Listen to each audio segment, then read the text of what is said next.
Hello बच्चों, कैसे हैं आप सभी। आशा है आप सभी सब ठीक होंगे। आज हम एनसीईआरटी हिंदी गद्य खंड का पहला पाठ पढ़ेंगे, दो बैलों की कथा, जो मुंशी प्रेमचंद जी ने लिखी है। बच्चों, यह वीडियो आपको दो पार्ट में मिलेगी, पार्ट 1 पार्ट 2। सभी बच्चे दोनों पार्टों को देखें, तभी आपको समझ में आएगा। देखिए बच्चों, आज हम शुरू करेंगे पाठ दो बैलों की कथा। इसे लिखा है प्रेमचंद जी ने। प्रेमचंद जी का थोड़ा सा परिचय मैं आपको बता देती हूँ। प्रेमचंद जी का जन्म जो है 1880 ईस्वी में हुआ। आरंभिक शिक्षा उनके गांव में ही हुई। बाल्यावस्था में ही उनके माता पिता का स्वर्गवास हो गया था। आर्थिक रूप से कमजोरी और परिवार के पालन पोषण का भार उन्हीं के सर पर आ पड़ा। इस वजह से जो है उनकी पढ़ाई आगे नहीं हो पाई। 10वीं कक्षा उत्तीर्ण करने के बाद वे एक प्राथमिक विद्यालय स्कूल में नियुक्त हो गए। शिक्षक के रूप में नियुक्त हो गए। उन्होंने वहीं पर कार्य करते हुए बीए की परीक्षा पास की और उसके बाद शिक्षा विभाग में कार्य किया।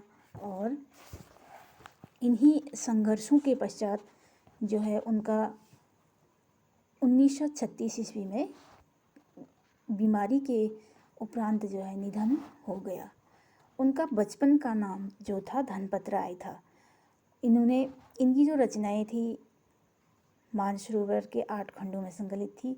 सेवा सदन, प्रेमाश्रय, रंगभूमि, निर्मला, गवन, कर्मभूमि और गोदान। उसके अलावा करबला, प्रेम की वेदी निबंध था उनका, कुछ विचार, विविध प्रसंग आदि। इनका जो पहला दो बैलों की कथा है उसे हम देखते हैं।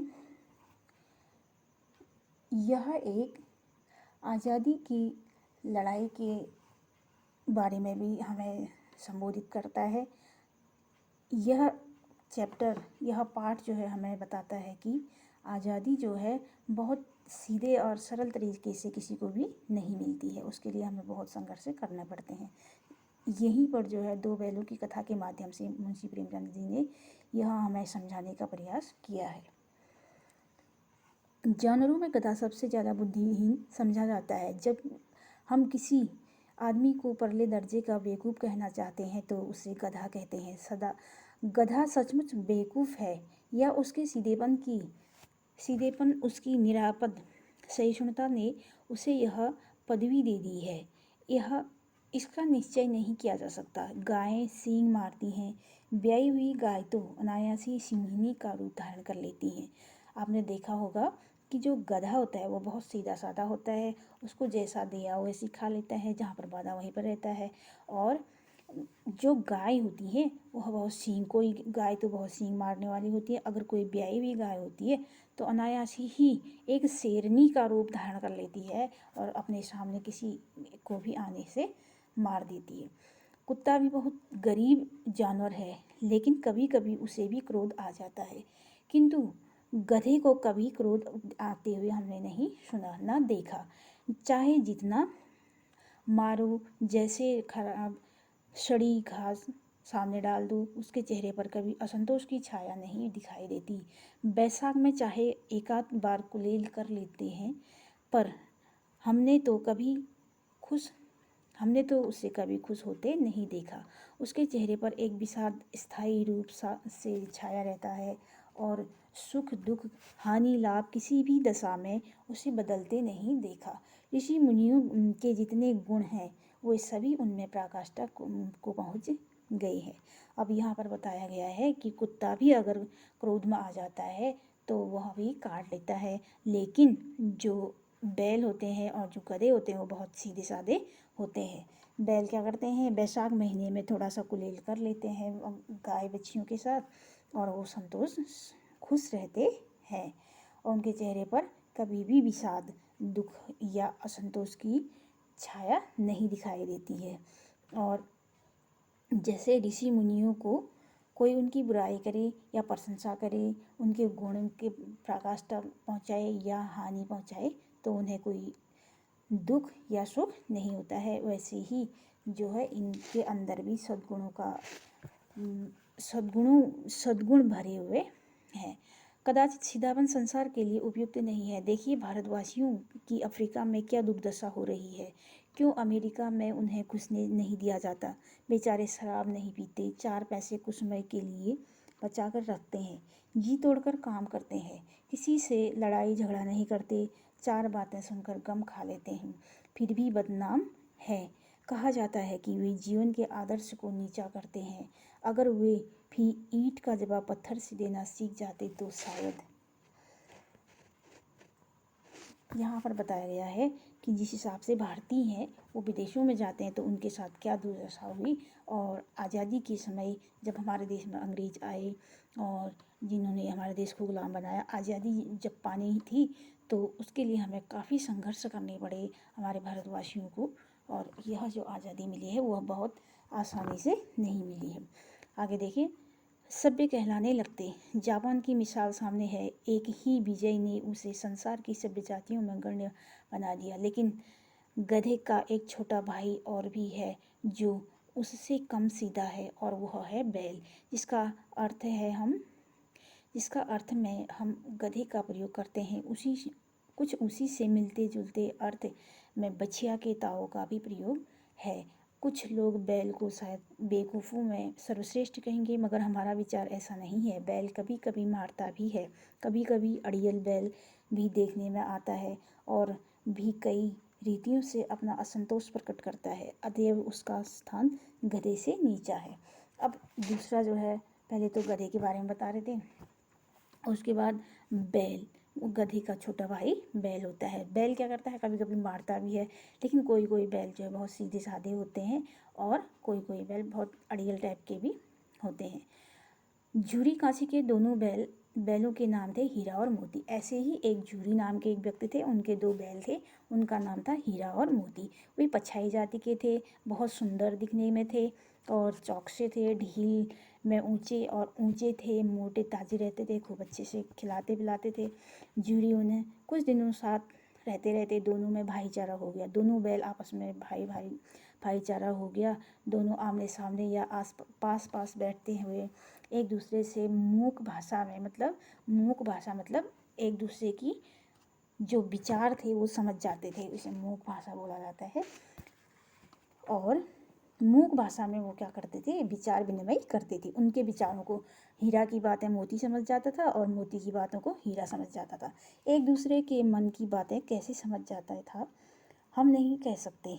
अवश्य ही उनमें कोई ऐसी गुप्त शक्ति थी जिससे जीवों में श्रेष्ठता का दावा करने वाला मनुष्य वंचित है।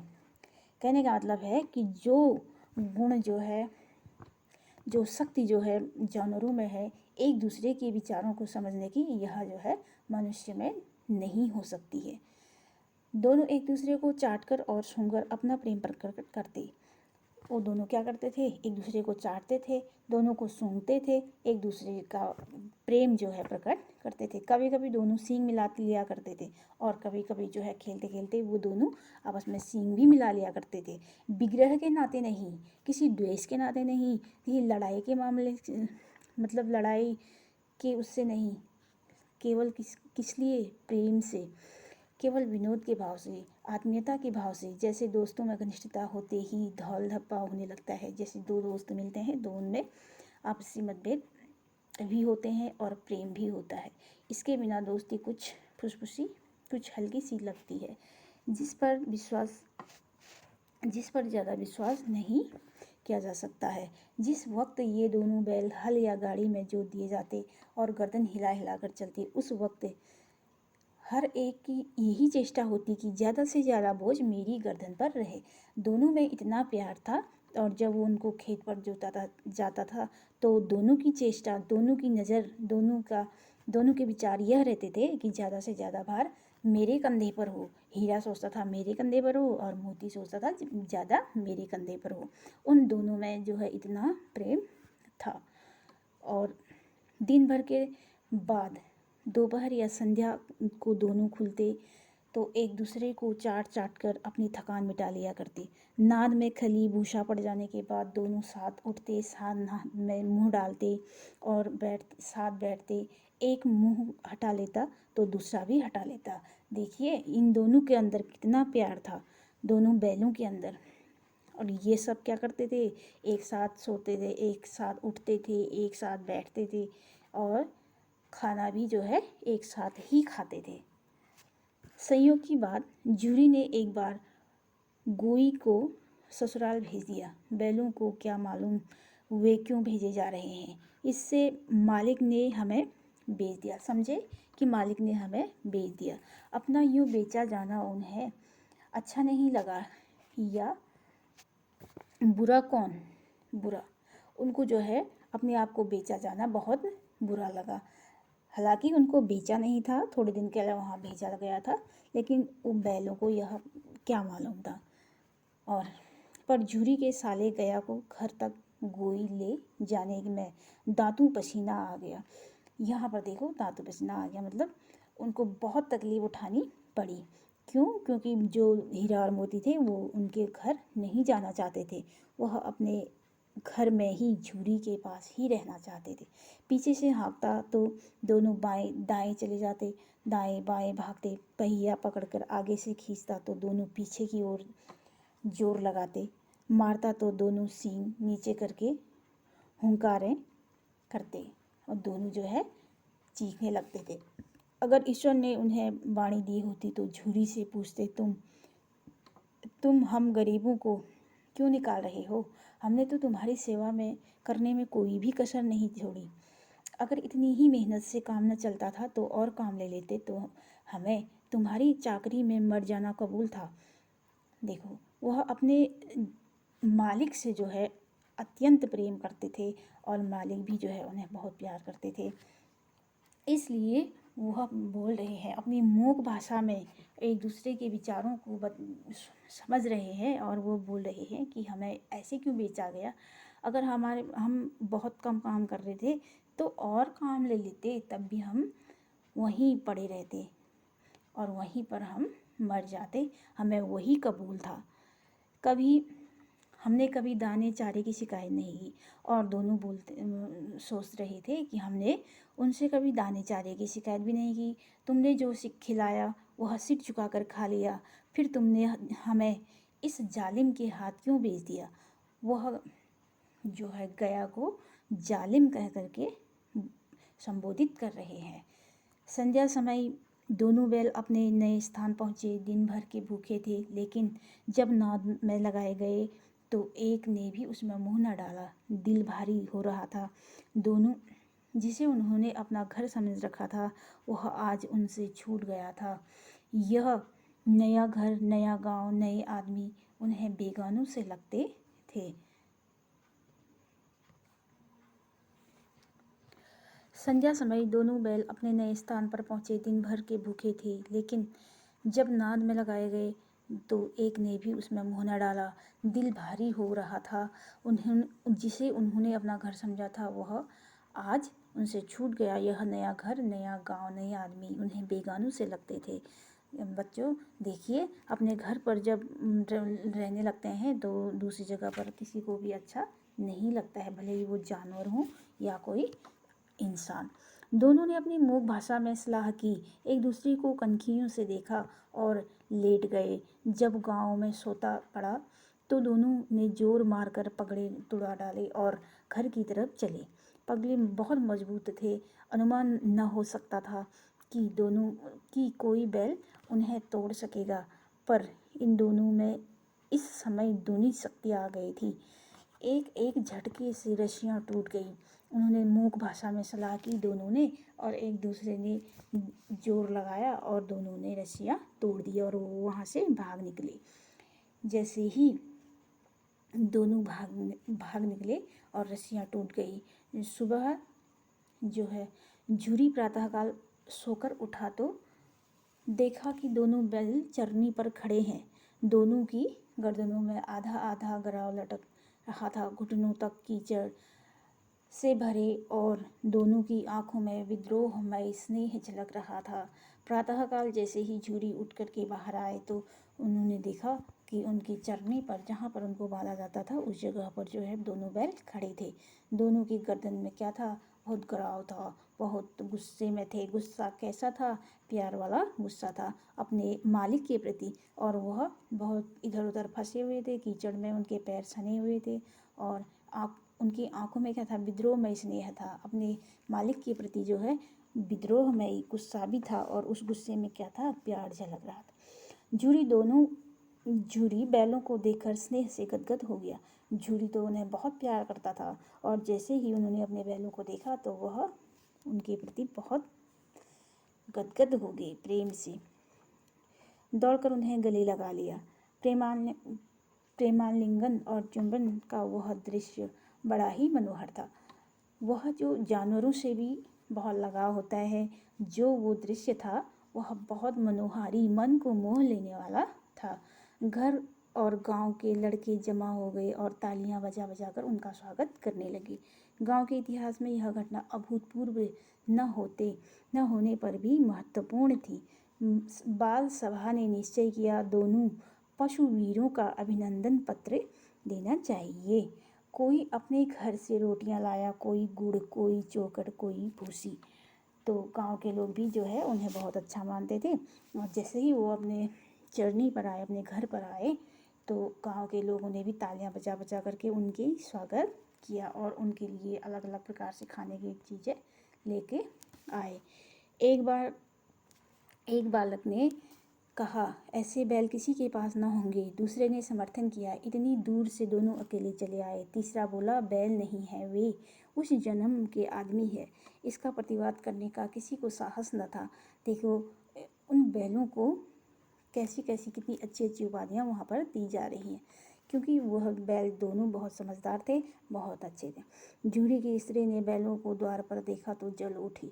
अब वो क्यों जल उठी? क्योंकि वह उनकी मालकिन का भाई उनको लेके गया था और वो अब वहाँ से भाग के अपने घर पर आ गए थे, इसीलिए उनकी जो स्त्री थी वह गुस्से में थी। बोली, कैसे नमक हराम बैल है कि एक दिन वहाँ काम न किया, भाग खड़े हुए। उन्हें लगा कि ये काम के चलते वहाँ से भाग खड़े हुए। जूरी अपने बैलों पर यह आपेक्ष न सुन सका। नमक हराम क्यों है? चारा दाना न दिया होगा तो क्या करते? तो जूरी बोले कि नमक हराम नहीं है, वो उनको चारा दाना नहीं मिला होगा। स्त्री ने रौब के साथ कहा, बस तुम ही तो बैलों को खिलाना जानते हो और तो सभी पानी पिला पिला कर रखते हैं। जूरी ने चिढ़ाया, चारा मिलता तो क्यों भागते? स्त्री चिड़ी, भागे इसलिए कि वे लोग तुम जैसे बुद्धों की तरह बैलों को सहलाते नहीं, खिलाते हैं तो रगड़कर जोतते भी हैं। ये दोनों ठहरे कामचोर भाग निकले। अब देखूं कहाँ से खली और चोकर मिलता है। सूखे भूसे के अलावा कुछ भी ना दूंगी, खाए चारा मरे, खाए चाहे मरे। अब जो है उनकी मालकिन को बहुत गुस्सा आया और वह बोल रही है कि इनको जो है एक सूखे भूसे के अलावा कुछ भी नहीं दिया जाएगा। वही हुआ। मजूर को कड़ी ताकीद कर दी गई कि बैलों को खाली भूसा सूखा दिया जाए। बैलों ने नाद में मुँह न डाला तो फीका फीका, मुँह डाला तो फीका फीका। न कोई चिकनाहट, न कोई रस। क्या खाएं? आशा भरी आंखों से द्वार की ओर ताकने लगे, क्योंकि इससे पहले उन्होंने ऐसा खाना कभी भी नहीं खाया था। और झूरी ने मजूर से कहा, थोड़ी सी खली क्यों नहीं डाल देते? वे मालकिन मुझे मार डालेंगी। चुरा कर डाला ना दादा, पीछे से तुम भी उन्हीं की सी कहोगे। तो जो नौकर थे उनको भी इतनी हिम्मत नहीं थी कि वह अपने मन से बैलों को खिलाएं। दूसरे दिन झूरी का साला फिर आया और बैलों को ले चला। अब कि उसने दोनों को गाड़ी में जोता। 2-4 बार मोती ने गाड़ी को सड़क की खाई से गिराना चाहा, पर हीरा ने संभाल लिया। वह ज़्यादा सहनशील था। संध्या समय घर पहुंचकर उसने दोनों को मोटी रस्सियों से बांधा और कल की शरारत का मज़ा चखाया। फिर वही सूखा भूसा डाल दिया। अपने दोनों बैलों को खली चूनी सब कुछ दी। जो उसके घर के बैल थे उनको खली चूनी और सब कुछ दिया और उन दोनों को इसलिए कि ये दोनों यहाँ से भाग के गए तो उनको खाली सूखा भूसा दिया। दोनों बैलों का ऐसा अपमान कभी नहीं हुआ था। जूरी इन्हें फूल की छड़ी से भी कभी न छूता था। जो जूरी था उनका मालिक, वह उन्हें कभी एक फूल की छड़ी से तक छूता नहीं था। उन्हें बहुत प्यार से रखता था। उसकी टिटकार पर दोनों उड़ने लगते थे। यहाँ मार पड़ी, आहत सम्मान की व्यथा तो थी ही, उस पर मिलता सूखा भूसा। एक तो मार भी पड़ी थी और ऊपर से खाने को भी अच्छा नहीं था। खाली सूखा भूसा उनको दिया जाता था। नाद की तरफ आंखें तब न उठाई। उन्होंने क्या किया, उस नाद को देखा भी नहीं। दूसरे दिन गया ने बैलों को हल में जोता, पर इन दोनों ने जैसे पाँव न उठाने की कसम खा ली थी। वह मारते मारते थक गया, पर दोनों ने पाँव न उठाया। एक बार जब उस निर्दयी ने हीरा की नाक पर खूब डंडे जमाए तो मोती का गुस्सा जो है काबू के बाहर हो गया। हल लेकर भागा। हल, रस्सी, जुआ, जोत सब टूट टाट कर बराबर हो गए। गले में बड़ी बड़ी रस्सियाँ न होती तो दोनों पकड़ाई में न आते। जो है अब उनको उनके अंदर से गुस्सा था और उसने खेत में जोता तो उन्होंने क्या किया, एक ने भी पैर नहीं उठाए और दोनों ने जो है रस्सी, जुआ, जोत सब तोड़ डाले और गया ने उनकी बहुत पिटाई की। हीरा ने मूक भाषा में कहा, भागना व्यर्थ है। अब हीरा ने कहा, जैसे ही वो भाग रहे थे तो उन्होंने उनको पकड़ लिया और उन्होंने कहा कि भागना व्यर्थ है, नहीं भागना चाहिए। मोती ने उत्तर दिया, तुम्हारी तो इसने जान ही ले ली थी, अब की बड़ी मार पड़ेगी। पड़ने दो, बैल का जन्म लिया है तो मार से कहाँ तक बचेंगे। गया दो आदमियों के साथ दौड़ा आ रहा है, दोनों के हाथों में लाठियाँ हैं। मोती बोला, कहो तो दिखा दूँ कुछ मज़ा, मैं भी लाठी लेकर आ रहा है। हीरा ने समझाया, नहीं भाई, खड़े हो जाओ, मुझे मारेगा तो मैं भी एक दो सींग गिरा दूंगा। अब दोनों में मूक भाषा में बातें होने लगी और उसने बोला कि आ रहा है डंडा लेके, अब ये हमें मारता है तो हम भी इनको मारेंगे। लेकिन मोती ने जो है संभाल लिया, नहीं, हमारी जाति का यह धर्म नहीं है। अब बैलों की जाति का भी कोई धर्म नहीं है, उनके अंदर इतनी समझ रहती है और है। मोती दिल में ऐंठ कर रह गया आ पहुंचा और दोनों को पकड़ ले चला। कुशल हुई कि उसने इस वक्त मारपीट न की, नहीं तो मोती भी पलट पड़ता। उसके तेवर देखकर गया और उसके सहायक समझ गए कि इस वक्त टाल जाना ही मेहनत है और वो समझ गए कि इस समय बैलों को भी गुस्सा आ गया। आज दोनों के सामने फिर वही सूखा भूसा लाया गया। दोनों चुपचाप खड़े रहे। घर के लोग भोजन करने लगे। उस वक्त छोटी सी लड़की 2 रोटी लेकर निकली और दोनों के मुंह में देकर चली गई। उस एक रोटी से उनकी भूख तो क्या शांत होती, पर दोनों के हृदय को मानो भोजन मिल गया। यहाँ भी किसी सज्जन का वास है। लड़की भैरों की थी, उनकी माँ मर चुकी थी। सौतेली माँ उसे मारती रहती थी, इसलिए उन बैलों से उसे एक प्रकार की आत्मीयता हो रही थी। देखो, जैसे ही उनको मारा गया, जैसे घर गए और उसके पश्चात जो है उसने वही सूखा भूसा डाला और वो बैल उसको नहीं खा रहे थे। फिर उतने में एक लड़की, छोटी सी बच्ची जो है 2 रोटी लेके आई और एक एक रोटी उनको खिलाई। उनका तो वहाँ पेट भरता, लेकिन वो समझ गए कि इस घर में भी कोई सज्जन है। और लड़की क्या था, उसकी सौतेली माँ थी, उसकी माँ मर गई थी। तो सौतेली माँ थी, उसे बहुत परेशान करती थी, बहुत मारती रहती थी। तो उनको बैलों को मारता हुआ और बैलों के साथ जो अत्याचार हो रहा था उसको देख करके वह लड़की समझ गई कि जैसे मेरे साथ है वैसे इनके साथ भी हो रहा है। तो उन बैलों के साथ उसको आत्मीयता हो गई, प्रेम हो गया। दोनों दिन भर जोते जाते, डंडे खाते, अड़ते, शाम को थान पर बांध दिए जाते और रात को वही बालिका उन्हें 2 रोटियां खिला जाती। प्रेम के इस प्रसाद की यह बरकत थी कि 2-2 गाल सूखा भूसा खाकर भी दोनों दुर्बल न होते थे, मगर दोनों की आंखों में रोम रोम में विद्रोह भरा हुआ था। एक दिन मोती ने मूक भाषा में कहा, अब तो नहीं सहा जाता हीरा, क्या करना चाहते हो। अब दोनों ने इतना अत्याचार सहन नहीं हो पा रहा था दोनों से, तो हीरा ने मोती ने मूक भाषा में हीरा से बात की कि अब सहन नहीं होता है। अब वो हीरा बोला कि क्या करना चाहिए, एक आध को सींगों से उठाकर फेंक दूँ, लेकिन जानते हो वह प्यारी लड़की जो हमें रोटियां खिलाती है उसी की लड़की है जो इस घर का मालिक है, यह बेचारी अनाथ हो जाएगी। तो मालकिन को न फेंक दूँ।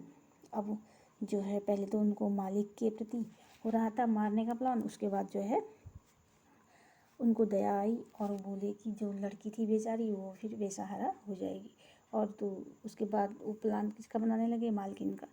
वह तो उस लड़की को मारती है, लेकिन औरत जात पर सींग चलाना मना है, यह भूले जाते हो। इतनी उनके अंदर समझ है कि बैल को औरत जात पर सींग नहीं चलाना चाहिए। तुम तो किसी तरह निकलने ही नहीं देते। बताओ तोड़ाकर भाग चलें। हाँ, यह मैं स्वीकार करता हूँ, लेकिन इतनी मोटी रस्सी टूटेगी कैसे। इसका एक उपाय है, पहले रस्सी को थोड़ा सा चबा लो, फिर एक झटके में जाती है। अब एक दूसरे से मुख भाषा में बात चल रही है। उसके बाद जो है उन्होंने रस्सी को चबाया और वहाँ से निकलने का प्लान किया। रात को जब बालिका रोटियां खिलाकर चली गई, दोनों रस्सियां चबाने लगे, पर मोटी रस्सी मुंह में न आती थी। बेचारे बार बार जोर लगाकर रह जाते थे। सहसा घर का द्वार खुला और वह लड़की निकली। दोनों सिर झुकाकर उसका हाथ चाटने लगे। दोनों की पूँछें खड़ी हो गई। उसने उनके माथे सहलाए और बोली, खोल देती हूँ, चुपके से भाग जाओ, नहीं तो यहाँ लोग मार डालेंगे। आज घर में सलाह हो रही थी कि इनकी नाक में नाद डाल दी जाए।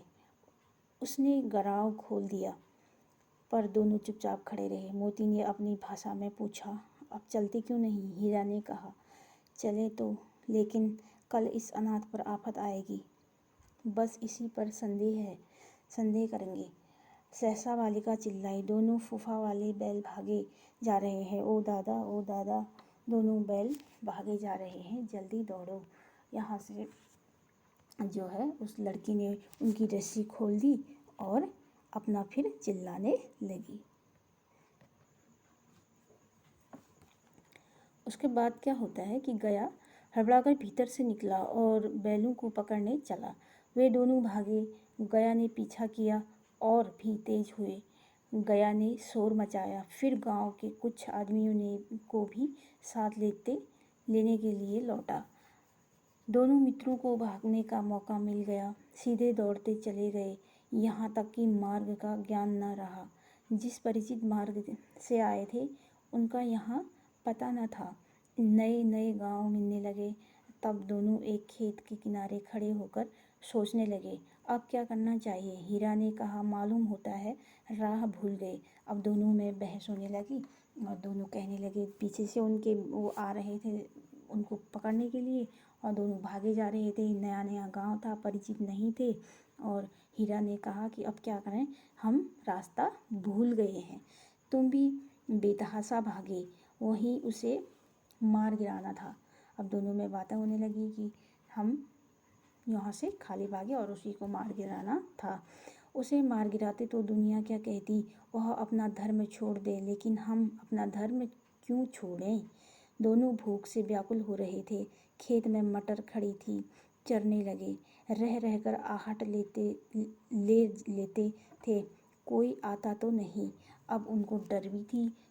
मटर के खेत में भी गए थे और इधर उधर देख रहे थे कि कोई आ तो नहीं रहा है। जब पेट भर गया, दोनों ने आज़ादी का अनुभव किया तो मस्त होकर उछलने कूदने लगे। पहले दोनों ने डकारें ली, फिर सींग मिलाए और एक दूसरे को ठेलने लगे। आपस में फिर प्रेम से रहने लगे। मोती ने हीरा को कई कदम पीछे हटा दिया, यहाँ तक कि वह खाई में गिर गया। तब उसे भी क्रोध आया, संभल कर उठा और फिर मोती से मिल गया। मोती ने देखा खेल में झगड़ा हुआ चाहता है तो किनारे हट गया। अब दोनों में हुआ कि खेल खेल में झगड़ा हुआ और दोनों खुश थे आपस में, वहाँ पर वो कुलेलें कर रहे थे। ठीक है बच्चों, यहाँ तक आप लोगों की समझ में आया। इसके बाद हम नेक्स्ट वीडियो में पढ़ेंगे। आप लोग इस पार्ट का जो है दूसरा पार्ट जो है ज़रूर देखें। यहाँ तक जो है पूरा चैप्टर कंप्लीट नहीं हुआ है। और आप लोग इस चैनल को सब्सक्राइब कीजिए और लाइक कीजिए, और ताकि आपको मेरी सारी वीडियो